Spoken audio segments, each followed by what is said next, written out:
लोकतंत्र नहीं हो सकता जब तक असली शक्ति लोगों के हाथ में न हो। आपने मुझे राष्ट्रपति महोदया के अभिभाषण पर धन्यवाद प्रस्ताव पर चर्चा में भाग लेने के लिए अनुमति दिया, इसके लिए मैं बहुत बहुत धन्यवाद देती हूँ, आभार व्यक्त करती हूँ। सभापति महोदय, राष्ट्रपति जी ने सरकार के पिछले और भविष्य के कामकाज का लेखा जोखा दिया और रोड मैप भी प्रस्तुत किया है। यह देश की विकास के लिए काफी अहम है। सभापति महोदय, माननीय प्रधानमंत्री जी के नेतृत्व में एनडीए सरकार देश के विकास के लिए कई महत्वपूर्ण कार्यक्रम और योजनाएं चला रही है, जिससे देश में गरीब, मध्यम वर्ग, किसान, युवा, महिलाएं और वंचित वर्ग को समान रूप से लाभ मिल रहा है। माननीय प्रधानमंत्री जी का सबका साथ, सबका विकास और सबका विश्वास, सबका प्रयास मूल मंत्र फलीभूत हो रहा है।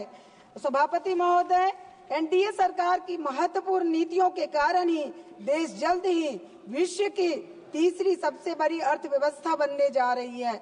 आज देश में अनेकों एयरपोर्ट बन रहे हैं। 175 मेडिकल कॉलेज में करीब 2 लाख मेडिकल छात्रों के लिए सीटें हैं। आगे करीब 75,000 सीटों को बढ़ाया जा रहा है। सरकार देश के सभी जिलों में कम से कम एक मेडिकल कॉलेज स्थापित करने के लिए प्रतिबद्ध है। इसी क्रम में मेरे संसदीय क्षेत्र शिवहर में भी एक मेडिकल कॉलेज की स्थापना जल्द होनी चाहिए, ऐसी जनाकांक्षा है। देश में औद्योगिक पार्क बन रहे हैं, टेक्सटाइल पार्क बन रहे हैं, किंतु अभी बिहार में भी इसे जोड़ा जाए, हमारा ये कहना है।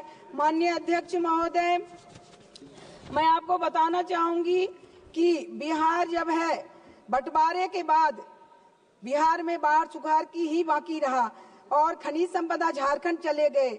बहुत ज्यादा वहां पर आर्थिक परेशानी भी हुई, लेकिन हमारे जो यशस्वी वहां पर के जो माननीय मुख्यमंत्री जी हैं, बिहार के विकास पुरुष हैं, उन्होंने बेपटरी बिहार को पटरी पर लाने का काम किया। उन्होंने बहुत सारा काम किया, लॉ एंड ऑर्डर को दुरुस्त किए और बिहार में जिस तरह से कानून का एकदम बिल्कुल धज्जियां उड़ाई जा रही थी, रोड, पुल, पुलिया सब बिल्कुल अस्त व्यस्त था, उसको माननीय मुख्यमंत्री नीतीश कुमार जी ने पटरी पर लाने का काम किया है, जिसमें हमारी केंद्र सरकार की काफी भागीदारी रही, काफी कुछ उन्होंने दिया।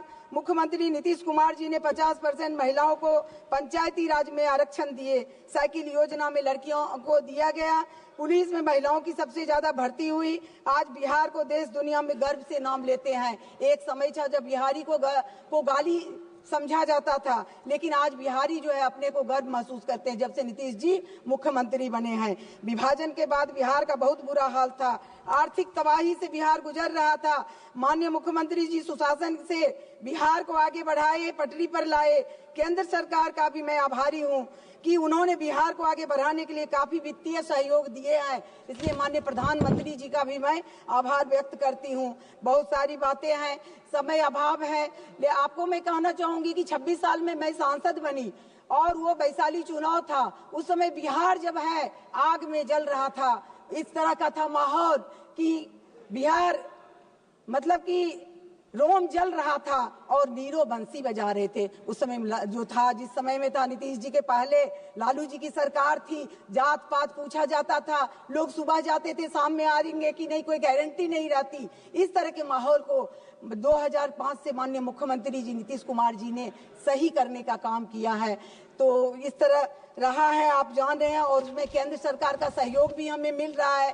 तो मुख्यमंत्री जी को भी हम चाह रहे हैं कि उनको भी भारत रत्न मिले और हमारे देश के जो यशस्वी प्रधानमंत्री हैं नरेंद्र मोदी जी, उनको भी भारत रत्न से नवाजा जाए। मैं इस उनसे मांग भी कर रही हूं, क्योंकि पहले भी ऐसा हो चुका है, नेहरू जी को भी मिला है, और जबकि उन्होंने जब मोदी जी के क्षेत्र समय में कितना कुछ हुआ है, काम गिनाने की जरूरत नहीं है। 370 हटाया गया और किस तरह से आज कश्मीर में लोग निर्भीक होके वहां पर मतदान कर रहे हैं। 3 तलाक हटाया गया, सबको मालूम है कि किस तरह की व्यवस्था थी पहले। जब मोदी जी नहीं संभाले थे देश को, तो किस तरह का माहौल था पूरे देश में, वही माहौल बिहार में था। तो दोनों मुख्यमंत्री जी और प्रधानमंत्री जी बिल्कुल इतिहास पुरुष हैं और इन दोनों को मिलना ही चाहिए। भारत रत्न पुरस्कार और मैं प्रधानमंत्री जी की जन कल्याणकारी योजनाओं और कार्यक्रमों के माध्यम से, जैसे कि 12 करोड़ शौचालयों का देश भर में निर्माण हुआ है, 10 crore LPG gas connection Ujjwala योजना के तहत दिए जा चुके हैं। पहले महिलाओं की क्या स्थिति थी, गैस नहीं था, लकड़ी से चूल्हा पे जला के आंख खराब हो जाता था, डॉक्टर के चक्कर लगाते थे। 80 करोड़ से अधिक लोगों को मुफ्त अनाज दिया जा रहा है, जो विश्व की सबसे बड़ी लोक कल्याणकारी योजना है। सरकार के प्रयास से 25 करोड़ लोगों को गरीबी रेखा से ऊपर लाने का प्रयास किया जा चुका है। यह नीति आयोग की रिपोर्ट है। ईज ऑफ डूइंग बिजनेस से व्यापार में सुगमता आई है। विदेशी निवेश भारत के प्रति आकर्षित हो रहा है। मुद्रा लोन से व्यापारियों को लाभ मिल रहा है। डिजिटल व्यवस्था से आज सुदूर ग्रामीण इलाकों में भी मोबाइल से पेमेंट हो रहा है, व्यापार सुगम हो रहा है और मोदी जी की सफल नीतियों के कारण ही संभव हो रहा है। थोड़ा ये है कि डिजिटल व्यवस्था से थोड़ा ठगी और जालसाजी जो हो रहा है उस पर भी थोड़ा ध्यान देने की जरूरत है, लगाम लगाने की जरूरत है। सरकार इसके प्रति चिंतित है, हमने देखा सर। और मैं बिहार के शिवहर संसदीय क्षेत्र की प्रतिनिधि हूँ। यह नेपाल बॉर्डर से लगा हुआ जिला है। यह काफी पिछड़ा क्षेत्र है, आवागमन की सुविधा अच्छी नहीं है। इससे मद्देनजर बागमती नदी पर शिवहर क्षेत्र में अदौड़ी कोड़ी पाकर और बूढ़ी गंडक पर सरसावा मोतिहारी पुल आवश्यक है। उद्योग धंधों के लिए नहीं होने से लोग पलायन के लिए विवश है। यहाँ एक कागज फैक्ट्री की हम मांग कर रहे हैं, क्योंकि कागज फैक्ट्री वहाँ होने से क्योंकि वहाँ लोग बाहर नहीं जाएंगे। बिहार में तो काफी सुधार हुआ, लेकिन जो हमारा शिवहर क्षेत्र है वो थोड़ा पिछड़ा हुआ है। उद्योग धंधे नहीं होने से लोग पलायन कर रहे हैं। यहाँ एक कागज फैक्ट्री के लिए निहायत आवश्यकता है और बड़ी मात्रा में रॉ मटेरियल भी वहाँ पर है कागज फैक्ट्री के लिए।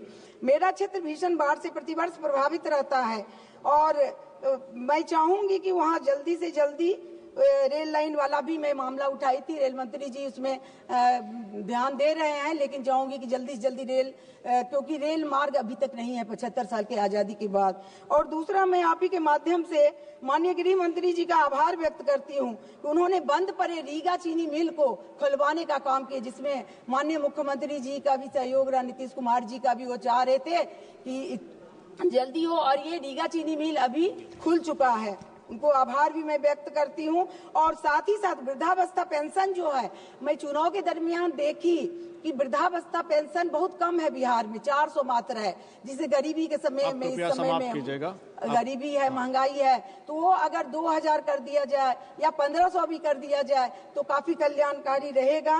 और मैं चाह रही हूँ, ये तो आप जान ही रहे हैं कि किस तरह का है और आपने हमें समय दिया है। और फिर से मैं एक बार दोहराऊंगी कि इतना काम जब देश में हमारे प्रधानमंत्री जी के द्वारा हो रहा है तो उन्हें भारत रत्न मिलना ही चाहिए। और मुख्यमंत्री जी जो बिहार को इतना आगे बढ़ाए हैं, जिसको मैं अभी बताने लगूं तो बहुत देर हो जाएगा, समय का अभाव है, उन्हें भी भारत रत्न से नवाजा जाए। और फिर मैं आपको धन्यवाद प्रस्ताव का, मैं राष्ट्रपति के धन्यवाद प्रस्ताव का जो अभिभाषण हुआ है उनका समर्थन कर। माननीय अध्यक्ष जी,